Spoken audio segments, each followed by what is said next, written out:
राधे कृष्णा। लक्ष्मी जी किसी एक की होकर और कभी स्थिर नहीं रहती। सब संपत्तियों की श्रीदेवी शुद्ध सत्वमयी है। ये स्वर्ग में स्वर्ग लक्ष्मी, राजाओं के यहाँ राजलक्ष्मी, मानवों के यहाँ गृह लक्ष्मी, वणिकों के यहाँ वाणिज्य लक्ष्मी तथा युद्ध में विजेताओं के पास विजय लक्ष्मी के रूप में रहती हैं। इनके आविर्भाव के संबंध में कई प्रकार की कथाएं मिलती हैं। एक बार इन्होंने भृगु की पुत्री के रूप में अवतार लिया था, अतः इन्हें भार्गवी भी कहा जाता है। महर्षि भृगु की पत्नी ख्याति के गर्भ से एक त्रिलोक सुंदरी भुवन मोहिनी कन्या की उत्पत्ति हुई, जो समस्त शुभ लक्षणों से सुशोभित थी, इसलिए उनका नाम लक्ष्मी रखा गया। जब वह बड़ी हुई तो उन्होंने भगवान नारायण का नाम सुना। इससे उनके हृदय में भगवान में ही उनका मन अनुरक्त हो गया। वे उन्हें पति रूप में प्राप्त करने की इच्छा से समुद्र के तट पर जाकर घोर तपस्या करने लगी। तपस्या करते करते 1000 वर्ष बीत गए।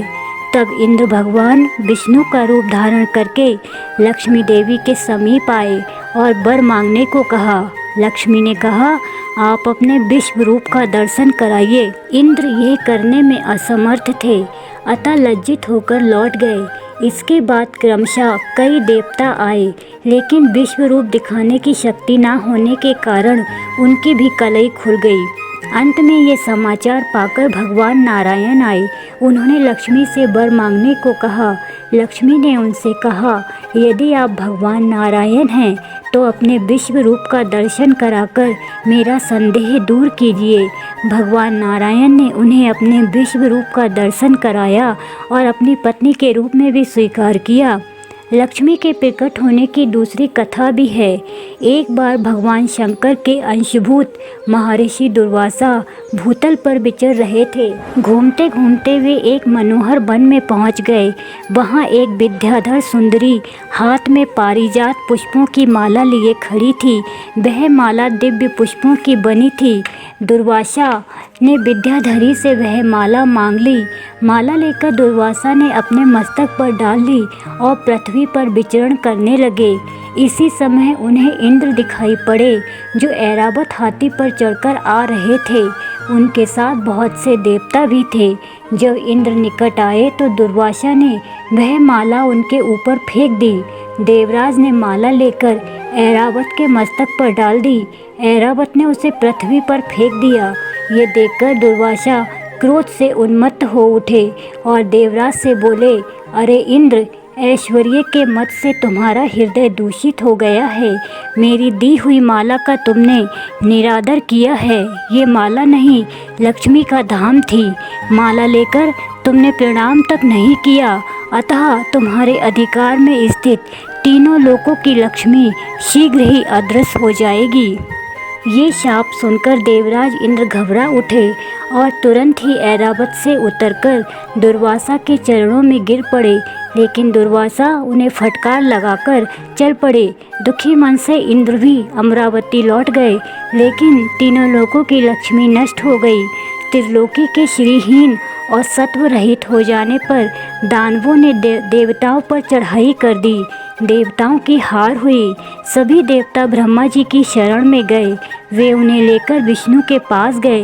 विष्णु जी ने उन्हें क्षीर सागर मथने का परामर्श दिया और कहा, क्षीर सागर से अमृत प्रकट होगा। उसका पान करने से सारे देवता अजर अमर हो जाएंगे। लेकिन ये कार्य अत्यंत दुष्कर है, अतः तुम्हें दैत्यों का भी सहयोग लेना चाहिए। मैं भी सहायता करूँगा। दैत्यों के सहयोग से देवताओं ने समुद्र का मंथन किया। सबसे अंत में लक्ष्मी देवी प्रकट हुई। वे खिले हुए कमल के आसन पर विराजमान थी। उनके श्रीअंगों की दिव्य कांति सब ओर प्रकाशित हो रही थी। उनके हाथ में कमल शोभा पा रहा था। उनका दर्शन करके देवता और महर्षिगण प्रसन्न हो उठे। उन्होंने वैदिक श्री सूक्त का पाठ करके लक्ष्मी देवी का स्तवन किया। फिर देवताओं ने उनको स्नान आदि कराकर दिव्य वस्त्र आभूषण अर्पण किए। वे उन दिव्य वस्त्र आभूषणों से विभूषित होकर सबके देखते देखते अपने सनातन स्वामी श्री विष्णु भगवान के वक्ष स्थल में समा गईं। भगवान को लक्ष्मी जी के साथ देखकर देवता प्रसन्न हो गए। दैत्यों को बड़ी निराशा हुई। उन्होंने धन्वंतरी के हाथ से अमृत का कलश छीन लिया, लेकिन भगवान ने मोहिनी स्त्री के रूप में उन्हें अपनी माया द्वारा मोहित करके सारा अमृत देवताओं को पिला दिया। उसके बाद इंद्र ने बड़ी विनय और भक्ति के साथ श्री लक्ष्मी देवी का पूजा पाठ किया। उससे प्रसन्न होकर लक्ष्मी ने देवताओं को मनोवांछित वरदान दिया।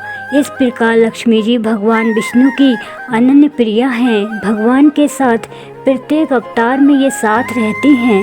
जब श्री हरि विष्णु नामक आदित्य के रूप में स्थित हुए, तब ये कमलोद व पद्मा के नाम से विख्यात हुईं। ये ही श्री राम के साथ सीता और श्री कृष्ण के साथ रुक्मिणी होकर अवतीर्ण हुई थीं। भगवान विष्णु के साथ इनकी आराधना करने से अभ्युदय की प्राप्ति होती है। लक्ष्मी जी सतीत्व और साधुता की मूर्ति हैं, अतः सभी सती साध्वी स्त्रियों को घर की लक्ष्मी कहकर सम्मानित किया जाता है। जय श्री कृष्ण।